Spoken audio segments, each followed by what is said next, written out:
Good afternoon and welcome. Today I'm going to be taking you through a tofu ramen, um, which at the moment we've got, it needs to be a firm tofu for this dish. You can buy these now in most supermarkets. You really don't want to be picking up a packet that is like a silken tofu because you'll find that it's quite soft and is uh, more used in dressings and things like that. Um, we've um, We've got at the moment we've got some carrots, some bok choy, portobello mushrooms, some oyster mushrooms, Chinese cabbage, ginger, garlic, miso paste, tahini. We've got some veg stock. You can just have a veg bouillon cube. There's no problem. Soy sauce, a little bit of vegetable oil, sesame oil, salt, pepper, spring onions, chili, lime, and lamb. These will be more so about finishing off for the garnishes right at the end. You can, of course, add a little bit more chili than perhaps I'm going to put in if you wanted to spice it up a little bit more. You could add some extra herbs if you like that. Some people don't like coriander, but other people love it. Up at the top here, we've got some different types of noodles. We've got some rice noodles, which is a lot lighter, and you can have them cold, and it'll be quite firm when you eat them. We do have some other egg noodles, which again is it takes a bit more cooking than the rice noodles, but will give you a bit more texture. We do have some Shanghai style noodles as well here, which again is will give you a slightly firmer bite to your noodle. But if you really push for time and you wanted something quick, and this is what this is really about, is having something nutritious and will be quick and easy to use, you can buy just instant ramen noodles and make it easier on yourself. These will cook really quick, and that already comes packed full of flavour anyway.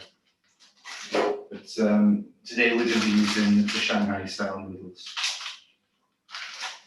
I'm going to start by preparing the vegetables. Oh, no, sorry, I'm going to start by frying the tofu off first. In the recipe card, we do say you can do this while the broth is going, but due to some equipment limitations, I'm going to fry the tofu off first.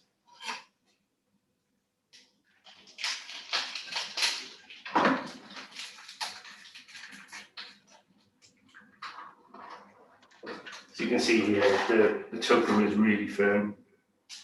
I'm just going to slice it into centimetre piece slices, roughly. I'll just do a couple of pieces like that. I'm going to coat it in the corn flour that I've got here as well, just lightly. Tap off the excess.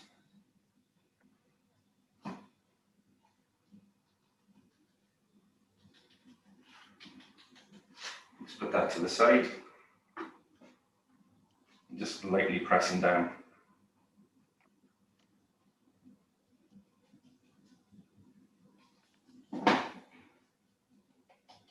This will just help crisp it up when it goes into the pan.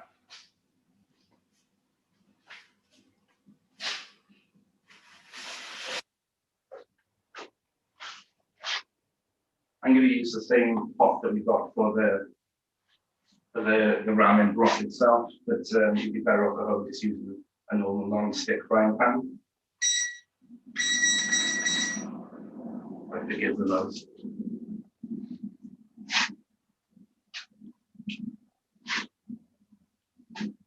I'm just setting this to a medium-ish heat. I'm going to use the vegetable oil that we've got. You can, of course, use the sesame oil if you like to have a slightly different flavour to it.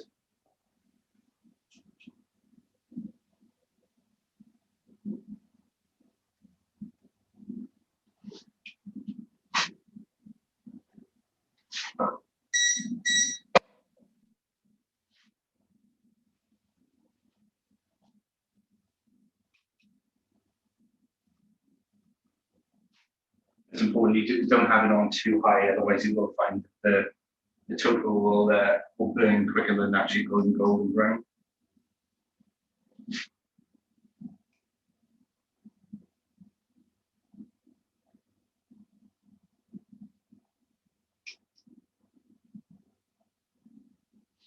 That should be fine. So gently place it in.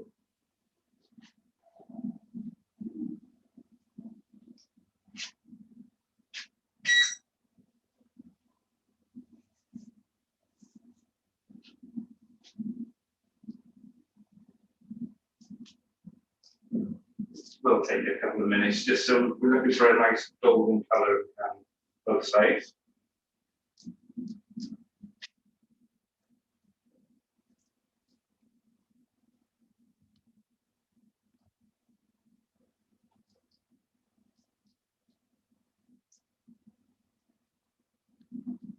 I have a feeling that Mark is going to turn this over with his fingers. Can I just say, if you're anything like me, you'll want to use tongs because we don't have chef asbestos hands. So whilst this is cooking, I could maybe give a little bit of detail about our sustainability policy that we've been working on quite a lot of the lockdown period. So we had our previous policy that was in place, but felt that actually with everything that was happening, we needed to do more. So we have taken the last sort of year, 18 months and really challenged ourselves in what we can be doing to better support the university's wider, broader sustainability policy and climate emergency declaration, but also looking at local and how we can use more local suppliers, local produce. And we're working a lot with our suppliers. For example, we use Peter Bradton's as our fruit and veg supplier, who are now part of a large company called Total Produce. But look, having conversations with them about using local farmers for growing and providing what we buy. Our meat, we buy all Welsh meat where we have meat on the menu. So whilst our sustainability policy is about red tractor as minimum standards, we do also say Welsh meat, and we're always looking for the better than. So this tofu is still trying to get to its crispy golden state. So we have, I think there's the other side of it that a lot of universities are saying about not serving red meat, and I don't fully support. I think as a team, we don't fully support the not serving red meat. I think when you think of Welsh beef, Welsh lamb, this is really key to local economy. And if we stop our arable farming, it doesn't mean that we can necessarily grow vegetables on those fields instead. So it's about getting that right balance. So this is something that we're really key to get across our new menus, is that we have a balance of vegan foods, which is what we're highlighting today, and the fact that you can go more plant forward with diets without having to be fully vegan. And by plant forward, we use plant forward rather than plant-based, because what we're looking to achieve with our menus is that there's good, healthy, nutritious menu options which are vegan, but also that are meat based as well. And whether that means we support things like the Eat Lancet diet, where say a beef lasagna, you could make that lasagna with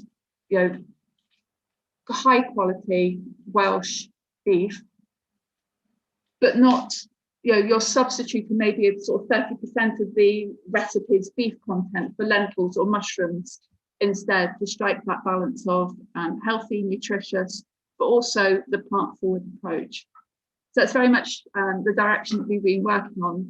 We had started this sort of direction of travel pre-pandemic. In January 2020, we had supported Veganary and signed up to it. The main restaurant was running its menus where 70% of the menus were vegan, and we've received really positive feedback. So this is something that we are looking to do, and whether we can create a vegan vegetarian cafe on campus, which also supports people with allergens and special dietary requirements, because quite often, if you're celiac, trying to be celiac and gluten-free is quite difficult because all the celiac options are the meat options or the fish options. So working to try and enhance what we're doing to support everybody's dietary requirements across campus and the fresh and the seasonality of what we do. How are we doing with the tofu? Yeah, so I'm just taking the tofu out now. So it's got a nice colour each side. I'm just putting it to the side. So it can be placed on the top of the garnish later on.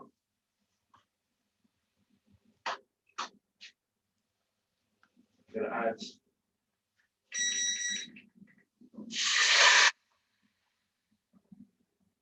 one litre of water to the pan. I'm going to start and bring this up to the boil.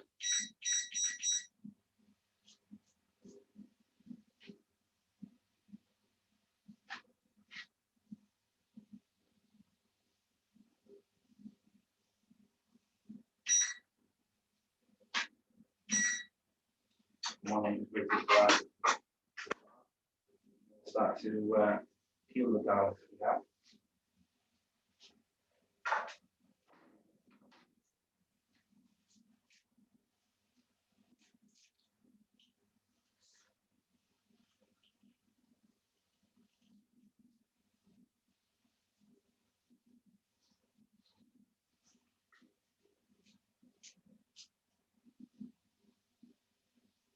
Just cut it off any pieces of the bone that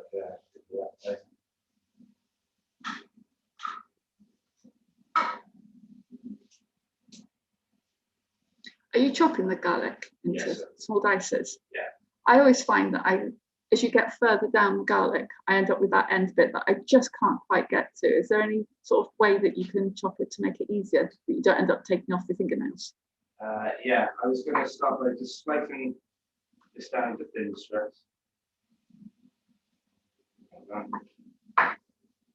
Just gently keep your fingers into a claw shape so that the knife rides down, but the tips of your fingers held back.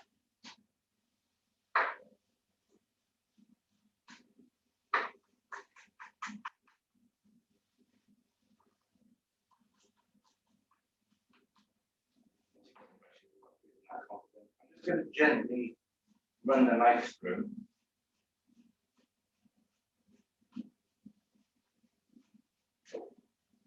I'll sprinkle a little bit of salt over the top. And this will help break down the garlic and also keep it kind of in position. Push it down the back of the knife when it's against this. Just keep bringing it back in.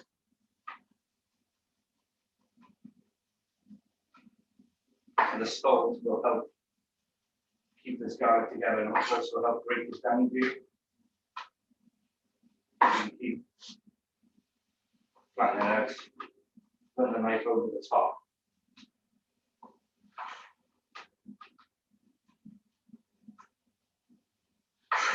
It's a really interesting tip, the salt. All the kitchens that I've worked in, I've never ever heard of that tip, the salt and the garlic before. Very interesting. You find that because it can go really quite slimy as you're cutting it, can't it? Yeah.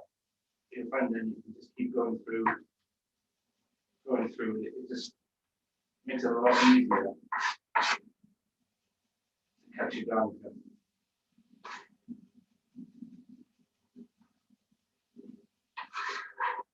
So I'll just put all that to one side. Watch your fingers if you do this. I don't recommend it. I'm just going to peel the garlic, the ginger, sorry. You can use a spoon if you like to do this. You can just cut it into pieces if you want to.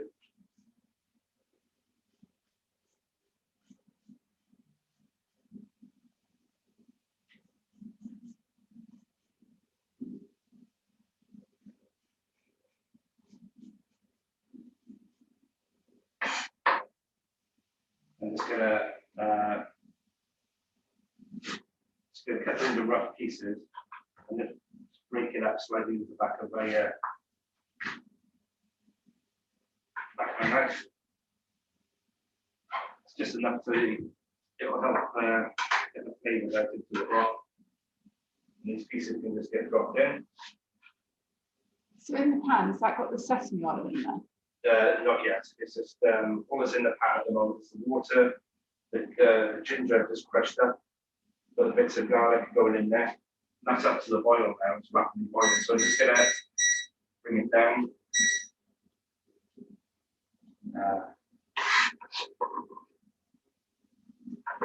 Now place the miso paste and the tahini.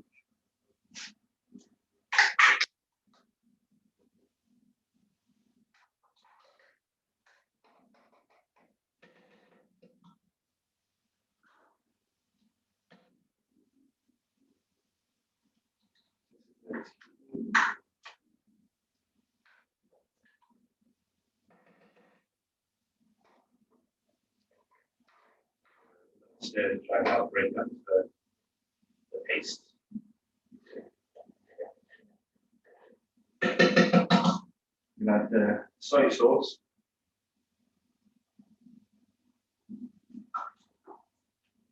And the vegetable stock.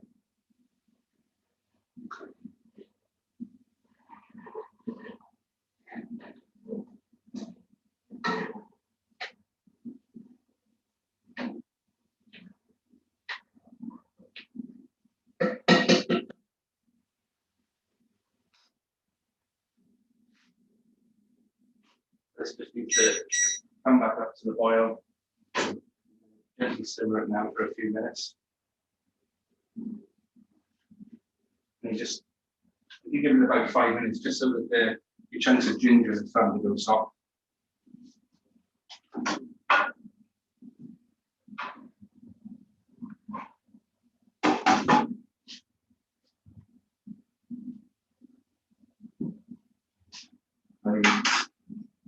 Prepare the carrot.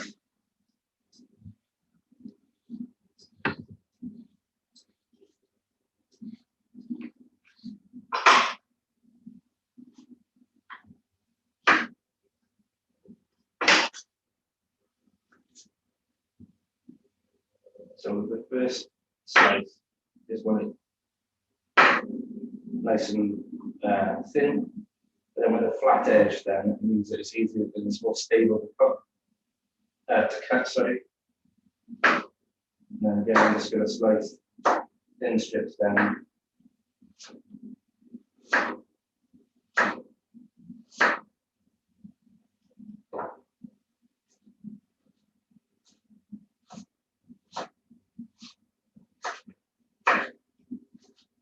If you weren't confident with a knife, could you use the broad side of your cheese grater? Yeah, that probably would work. Just make sure that it is sharp. Otherwise, you might end up jabbing it on there, like really trying to push it through. You don't want to use an old one because you probably find that your handle's slipping away from yourself. Because you still need to watch your hands, don't you? Yeah. That's nice. And then as I got these strips, I'm just going to place them all pointing away from me and just going down again to end up with little carrot matchsticks. As Annabelle said, if you're not confident, just take your time, just gently push the knife down.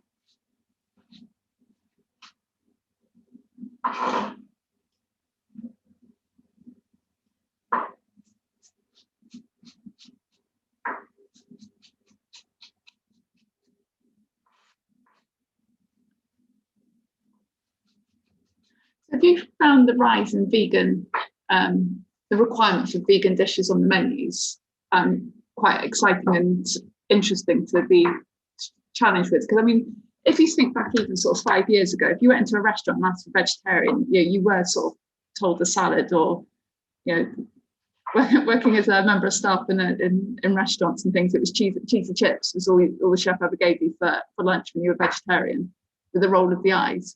So it must have changed quite dramatically in the challenges that you have looking for menu items. Yeah, certainly. I mean, even like when I started off 20 years ago, I mean, didn't really even contemplate any kind of vegan cooking. And going back to when I left the restaurant in 2014, we used to have quite a tight menu, but we only ever had one vegetarian main course option out of around 12 meat options. So, the rise of veganism has definitely exploded, and it's made I think it must feel like it made chefs think more about what they are using, make them think about more vegetable dishes and trying to get the best out of them and make them the star of the plate rather than just being a byproduct of something that you just have on the side. I'm just going to place these carrots matchsticks in now.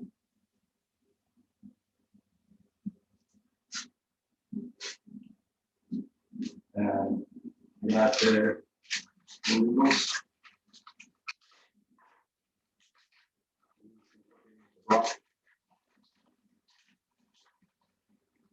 Stock is just gently simmering away at the moment.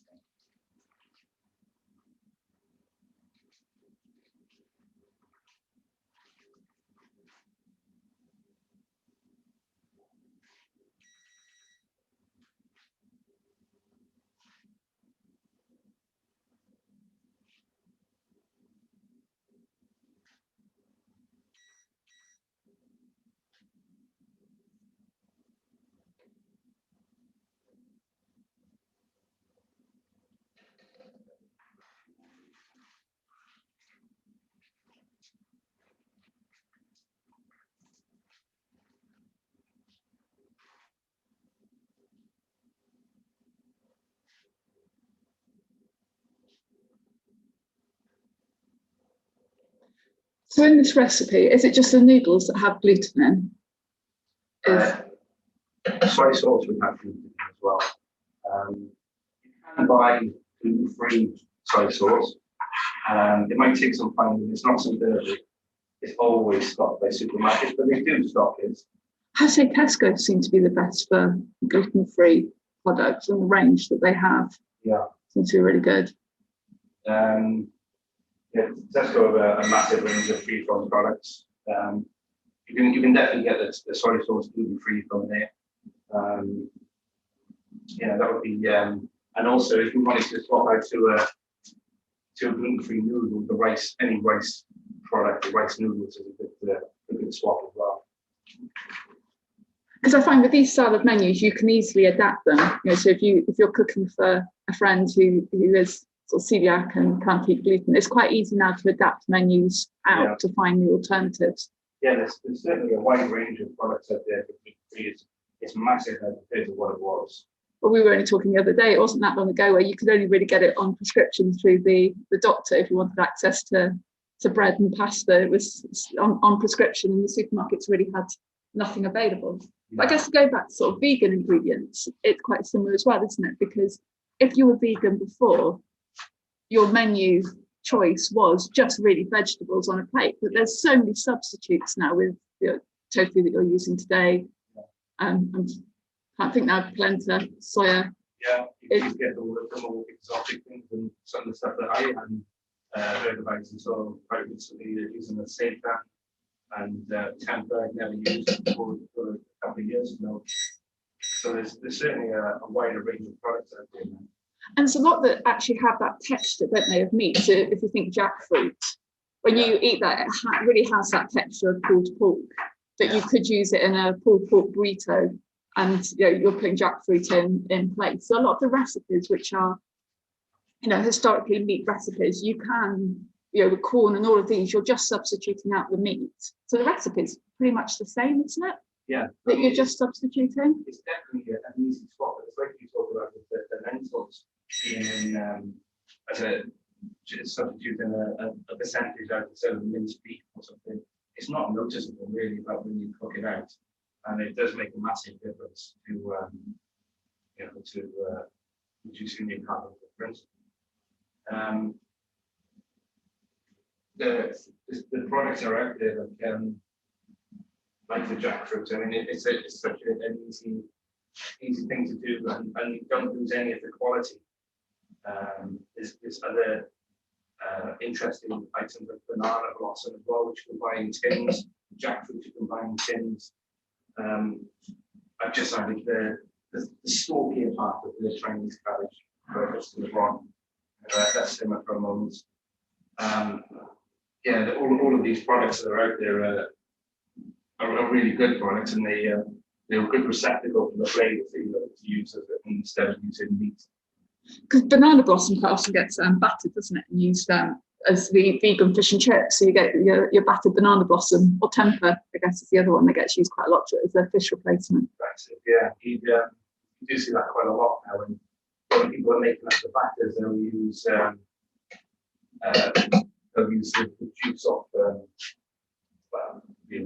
caper juice or something, so it gives it a bit of acidity. So it gives you that kind of almost a fishy flavour to it.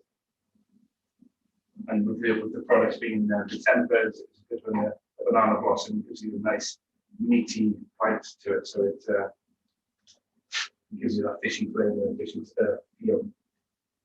I mean, there's some people are vegan because of the fact that it's about not eating meat, so it's not about replicating that texture of meat. But I do think, you touched on there about carbon emissions and bringing down carbon footprints, and food is responsible for such an enormous amount of carbon footprints, whether it's in the growing, the sourcing, cattle, but even through, and I know we're going to touch on it at next week's cook along, where we're talking about food waste, and it's that food waste as well in what we generate, that to be able to feel like you're not losing meat from your diet because the texture and feeling full at the end of your meal is a massive step forward.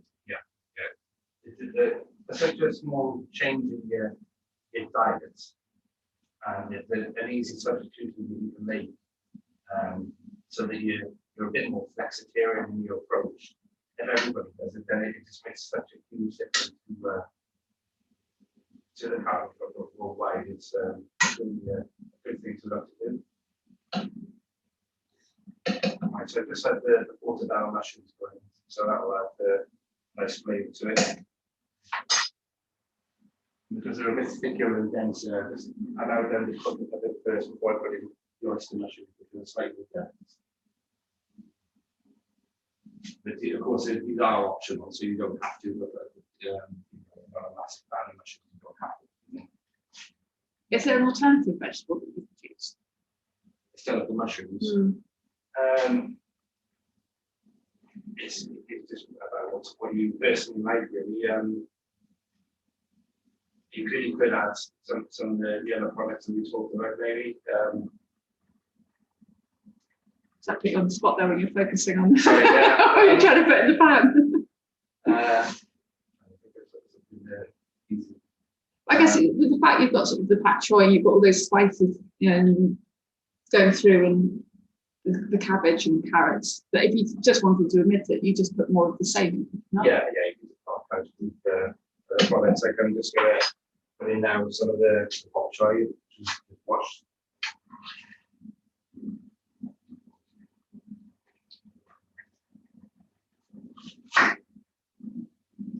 You don't have to do anything too fancy with these.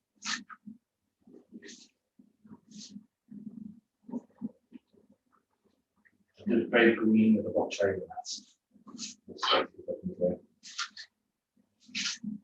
pieces like that, just so they're trying to break down a lot. Too crunchy. But that's up to you. I mean, you can put in a bit more of that towards the end, and it will have a better crunch. If you want a bit softer than it's not yet. Only by a minute or so, the oil in the stock will quite quickly cook them out.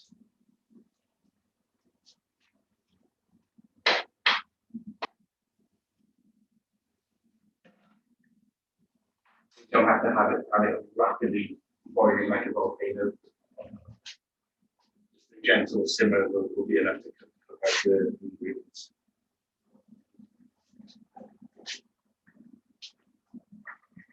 And is this something that you could prep beforehand? So if you wanted to do this at lunchtime, that maybe you could do an element of the broth, could that be cooked the day before, that then, so you could maybe prep it in the evening, and then when it comes to lunchtime, you've already got 30 minutes for your lunch. It's just a case of popping the noodles in and reheating it all as one. Yeah, definitely. I mean, you can have the broth itself already made. You could even buy a broth and just quickly chop it up, whatever veg you have in the fridge. And even to speed it up, you could use, as I mentioned before, some instant noodles to help with the flavour. But certainly all of these things can be chopped up the night before, and it's just a case of decanting them. If you were to keep your your takeaway boxes and smaller disposable containers.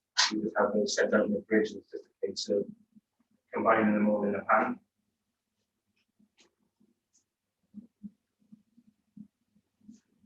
I'm just going to add the green of the box like these.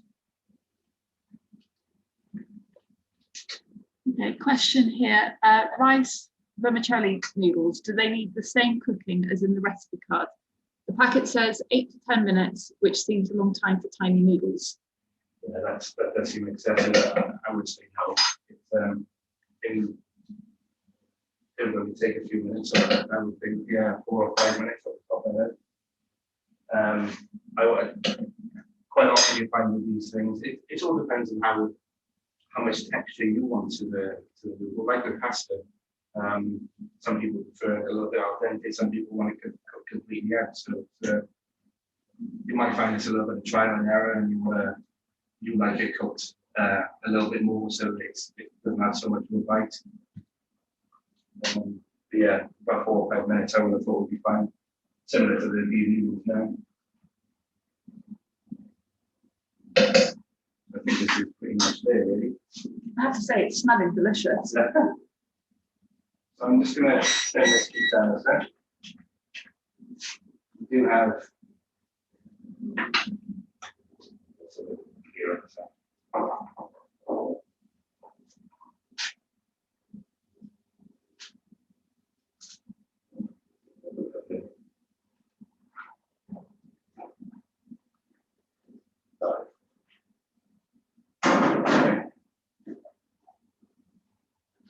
So I've got some chili. I'm just going to get some spring onion.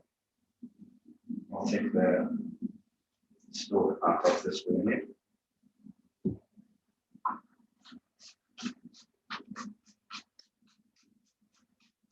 Just slicing them down with the smaller little pieces like that.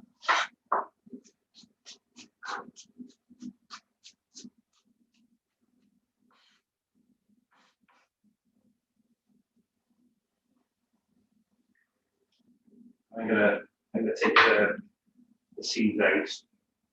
If you want the seeds in, we'll just give it a bit more heat to it. I'm just going to scrape the pith out as well. This is where a lot of the heat comes from in chilies. With my mother head on here, if you're not a chef, don't cut chilies towards your hands. Put it on the chopping board. That I've always told my son with these avocados, put it on the chopping board. Always cut down onto the board.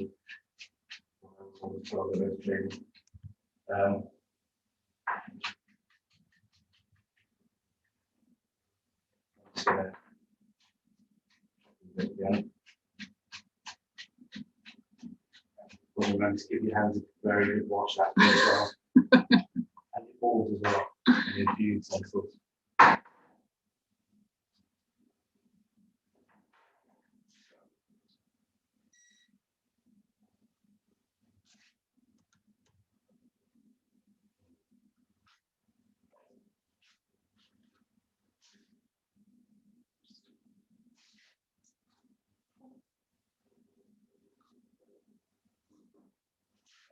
So the lime and the lemon, let's give it a bit of. The chili. Yeah. If you've not got chili, can you use chili flakes? Yeah. Use a chili flake. Always be mindful of any kind of dried product, whether it be a dried herb or a dried chili or something. They tend to be really potent. So say about half a teaspoon. Yeah. You'll find that with the chili flakes, they really give it like a massive punch. Whereas a fresh chili, unless you buy like the real, like particularly hot blizzard chilies, those kind of things would really give it heat. Sometimes you can buy a chili and it almost tastes like a red pepper, and it doesn't have actually that much oomph to it. But a chili flake will definitely really bring it the heat.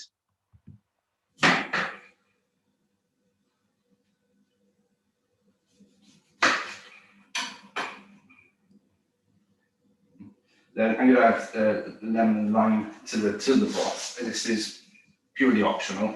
again, it's all about what flavors you kind of like. You find it gives it a nice zing.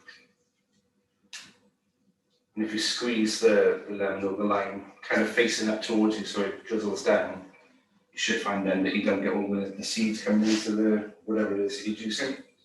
That's a good tip. I've tried the one, you know, like when the chefs are being chefy on the TV, they put their hand underneath and they squeeze through their fingers, and I find the pit still go between my fingers and end up in my food. Yeah, like you can see, I mean, like, generally if you're using fresh citrus fruit, if you squeeze up, it'll come out of the sides, but it should kind of catch it like a cup.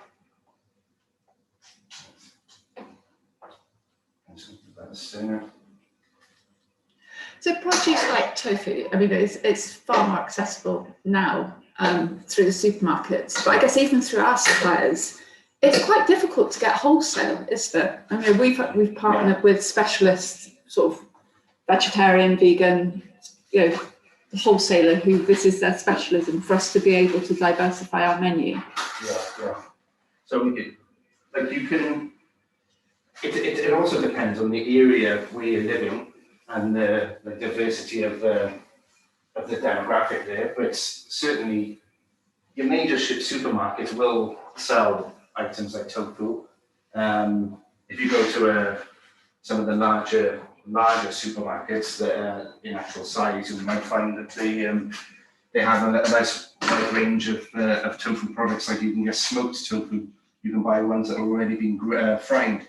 So they've got a kind of crispy coating already on the tofu. Because we tried putting onto the menus this year, didn't we, the vegan bacon? Yeah. And we couldn't actually get it through our supplier, but you could go into Tesco's and get it, which we're not allowed to do. So yeah.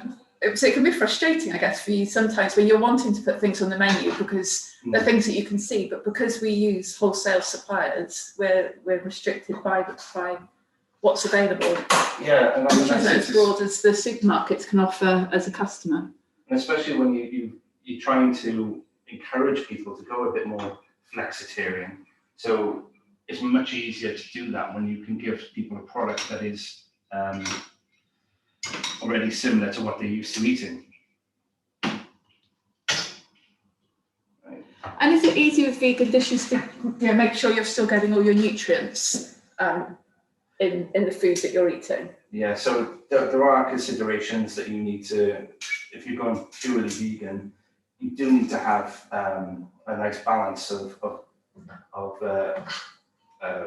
vitamins and minerals. You do have to look and study at what each of the foods contain. Quite often vegans will eat nut products as well, and will need to have gluten in their diet because it's to help them get all of the vitamins and minerals they need. You need to consider all of this. But if a vegan does have an allergy, it tends to be quite awkward for them and harder to try and keep their foods interesting. Just answering a question that came in about the lemon and lime juice. So it was just the juice, wasn't it? We weren't zesting, just the juice of it. Again, and it's optional. Yeah, but if you like that, you could zest them. Again, the zest will really give a punch to that as well.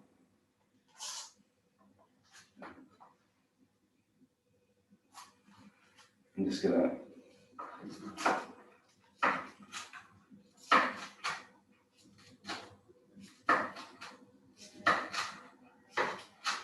You can hear the crispiness when you put the corn flour on the outside of it. So it just gives you a nice crunch.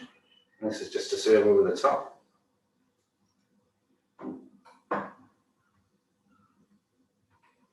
And add some spring onions. And just a little bit of chili. Again, all of this stuff then is purely optional. It's how much heat or what flavors you personally like.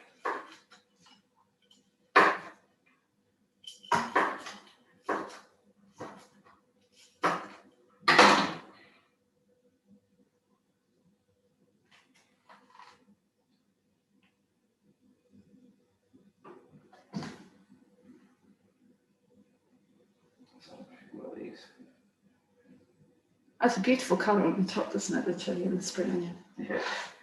Here we are. nice nutritious vegan ramen with portobello mushrooms and oyster mushrooms.